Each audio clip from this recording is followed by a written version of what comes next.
বড় খবর, পশ্চিমবঙ্গে নতুন প্রকল্প চালু হচ্ছে। প্রতিদিন আপনারা 260 টাকা করে ব্যাঙ্ক অ্যাকাউন্টে পেয়ে যাবেন, সর্বোচ্চ 32,500 টাকা ব্যাঙ্ক অ্যাকাউন্টে পেয়ে যেতে পারবেন। তো কি কি কাগজ লাগবে, কিভাবে সেই সুযোগ সুবিধা পাবেন, সমস্ত কিছু নিয়ে আমরা আজকের এই ভিডিওতে আলোচনা করব। তো অবশ্যই ভিডিওটি বেশি বেশি করে শেয়ার করে দিন, সকলে যাতে খবরটি জানতে পারে। আর এই ধরনের আপডেটগুলো সবার আগে পেতে চ্যানেলটিকে সাবস্ক্রাইব করে রাখবেন। আর ফেসবুক থেকে যারা ভিডিওটি দেখছেন, পেজটিকে অবশ্যই ফলো করে রাখতে ভুলবেন না। চলুন আমাদেরকে আমি স্ক্রিনে প্রকল্প সম্পর্কে বিস্তারিত আলোচনা করছি। দেখুন, এই সংক্রান্ত প্রতিবেদনে বলা হচ্ছে 4 বছর পর রাজ্যে চালু হতে চলেছে 100 দিনের কাজ। জুন মাসেই এই প্রকল্পের মাধ্যমে কাজ পেতে চলেছেন পশ্চিমবঙ্গের জব কার্ড হোল্ডাররা। পালাবদলের পর থেকে পশ্চিমবঙ্গে পুনরায় এই প্রকল্পের কাজ চালু করা নিয়ে তোড়জোড় শুরু হলেও সোমবার নবান্ন সভাঘরের প্রশাসনিক বৈঠকে বিষয়টি পরিষ্কার হয়ে গেল। কারণ এদিনই মুখ্যমন্ত্রী শুভেন্দু অধিকারী কেন্দ্রীয় এই প্রকল্প দ্রুত চালু করার ব্যাপারে তৎপরতা আরও বাড়ানোর নির্দেশ দিয়েছেন বলেই সূত্রের খবর মূলত 5 জেলায় দুর্নীতির অভিযোগে গোটা রাজ্যে এই প্রকল্পের কাজ বন্ধ করে দিয়েছিল রাজ্য। তৎকালীন যে আমাদের কেন্দ্র সরকার তখন কিন্তু কাজগুলো বন্ধ করে দিয়েছিল। তবে ব্যাপক অনিয়মের অভিযোগ ছিল দক্ষিণ 24 পরগনা এবং মুর্শিদাবাদ জেলায়। সেই ক্ষেত্রে এই দুই জেলার প্রকল্প চালু আগে বিশেষ সতর্কতা অবলম্বন করার কথাও এদিনের বৈঠকে উঠে এসেছে বলেও জানা গিয়েছে। তেমন হলে এই দুই জেলার প্রকল্প রূপায়ণের কাজ কিছুটা পিছিয়ে যেতে পারে বলেও মনে করছে প্রশাসনিক মহল। জানা গিয়েছে এই বৈঠকের পরেও জেলায় এই প্রকল্পের দায়িত্বে থাকা অতিরিক্ত জেলাশাসকদের সঙ্গে ভার্চুয়াল বৈঠকেও করেছে রাজ্যের পঞ্চায়েত দপ্তর। জব কার্ড হোল্ডারদের নাম ভোটার তালিকায় আছে কিনা তাও দেখে নিতে বলা হয়েছে। অর্থাৎ এই যে এসআইআর হয়েছে তাদের মধ্য থেকে কাদের কাদের নাম বাদ গেছে, কাদের কাদের জব কার্ড ছিল তাদের নামও কিন্তু বাদ দেওয়ার নির্দেশ দেওয়া হয়েছে। যাদের নাম এসআইআরে বাদ গেছে তারা কিন্তু জব কার্ডের কাজ পাবেন না।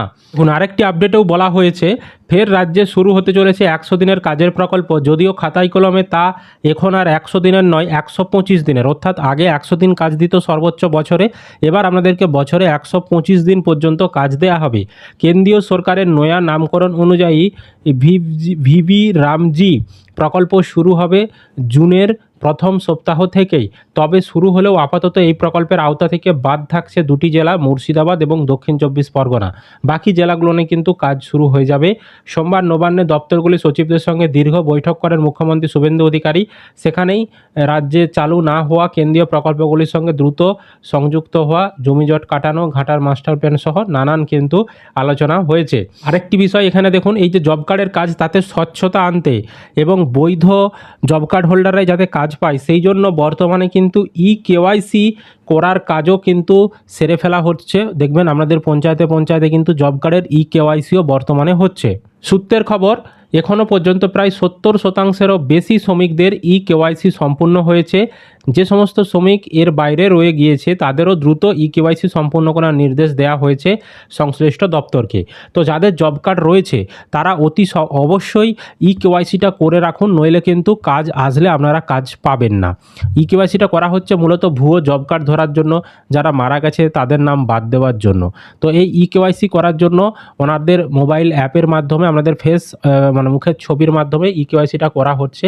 সেক্ষেত্রে আপনাদের যে জব কার্ড এবং আপনাদের যে আধার কার্ড সেটা সঙ্গে নিয়ে পঞ্চায়েতে গেলেই কিন্তু আপনাদের কেওয়াইসি করে দেওয়া হবে। এবং জুন মাস থেকে যখনই কাজ আসবে আপনারা যখন কাজে সই করে দেবেন তারপর আপনি কাজ করবেন, তারপর আপনি কিন্তু ব্যাঙ্ক অ্যাকাউন্টে টাকা পেয়ে যাবেন। আরেকটা হিসাব দেখুন, এখন বর্তমানে জব কার্ডের বেতন 260 টাকা করে প্রতিদিন। এবার সর্বোচ্চ 125 দিন বছরে কাজ পাবেন, তাহলে কিন্তু আপনারা পেয়ে যেতে পারবেন 32,500 টাকা পর্যন্ত। এবার যে যতদিন কাজ করবে, যে যতদিন কাজ পাবে সেরকম কিন্তু আপনারা টাকা ব্যাঙ্ক অ্যাকাউন্টে পেয়ে যেতে পারবেন সরাসরি জব কার্ডের কাজ করে। তো জব কার্ড যারা নতুন আবেদন করতে চাইছেন, পরবর্তী সময়ে নতুন আবেদনের নির্দেশিকা যখন আসবে কিভাবে আবেদন করবেন আমরা সেই নিয়েও কিন্তু ভিডিওর মাধ্যমে জানিয়ে দেব। তো অবশ্যই ভিডিওটি বেশি বেশি করে শেয়ার করে দিন, সকলে যাতে খবরটি জানতে পারে। আর এই ধরনের আপডেটগুলো পাওয়ার জন্য চ্যানেলটিকে সাবস্ক্রাইব করবেন। আর ফেসবুক থেকে যারা ভিডিওটি দেখছেন পেজটিকে অবশ্যই ফলো করে রাখতে ভুলবেন না।